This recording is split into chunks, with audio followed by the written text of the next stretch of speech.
प्रधानमंत्री नरेंद्र मोदी के नेतृत्व में प्रगति से परियोजनाओं को गति देने के लिए कई प्रयास किए गए हैं। इन प्रयासों से ऊर्जा क्षेत्र में जुड़ी परियोजनाएं भी शामिल हैं।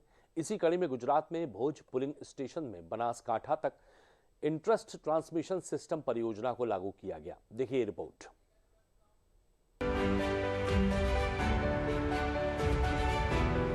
प्रधानमंत्री नरेंद्र मोदी के नेतृत्व में प्रगति से परियोजनाओं को गति देने के लिए कई प्रयास किए गए।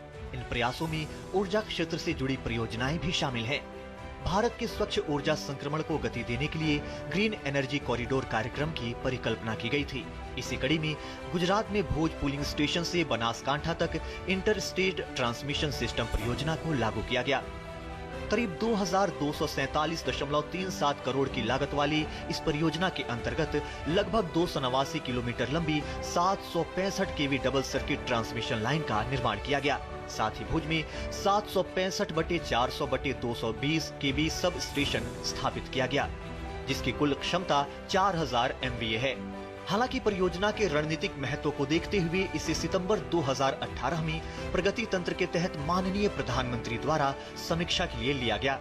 समीक्षा के दौरान प्रधानमंत्री ने गुजरात सरकार के मुख्य सचिव और संबंधित जिलों के कलेक्टरों को स्पष्ट निर्देश जारी किए और लंबित मुद्दों को जल्द सुलझाने के लिए कहा। लोगों ने काफी ROW की प्रॉब्लम आ गई, विवाद खड़े हो गए, कंपेंसेशन को लेकर के लोगों में सहमति नहीं थी, तो 85% पे आके लगभग काम रुक गया। जब इसको प्रगति समीक्षा में इस पूरे सिस्टम की समीक्षा हुई और उसके बाद फिर गुजरात सरकार को जो है डायरेक्शन दिए गए कि डिस्ट्रिक्ट लेवल के ऊपर जो भी अथॉरिटीज़ हैं वो इन्वॉल्व होकर के, और क्योंकि इतना बड़ा प्रोजेक्ट जो देर हो रहा था उसमें सभी को इन्वॉल्व होने के डायरेक्शंस आए, कंपनसेशन को रिजॉल्व करने के डायरेक्शंस आए। और उसके बाद जब प्रगति की समीक्षा पूरी हुई तो उसके बाद फिर जमीनी स्तर के ऊपर हर तरफ से काम बहुत तेजी से चालू हुआ। इसके बाद जमीनी स्तर पर तेज निर्णायक कार्यवाही देखने को मिली और समय रहते सभी समस्याओं को निपटाया गया। परिणाम स्वरूप ये महत्वपूर्ण परियोजना 1 मार्च 2019 को सफलतापूर्वक कमीशन कर दी गई। इस परियोजना का प्रभाव केवल तकनीकी नहीं बल्कि सामाजिक और आर्थिक भी है। कच्छ क्षेत्र से बड़े पैमाने पर नवीकरणीय ऊर्जा के निर्बाध प्रवाह से गुजरात और आसपास के राज्यों में ग्रिड स्थिरता बढ़ी, नवीकरणीय ऊर्जा की कटौती घटी और उपभोक्ताओं को सस्ती व विश्वसनीय बिजली उपलब्ध हुई। निर्माण के दौरान स्थानीय स्तर पर रोजगार और आर्थिक गतिविधियों को भी काफी बढ़ावा मिला।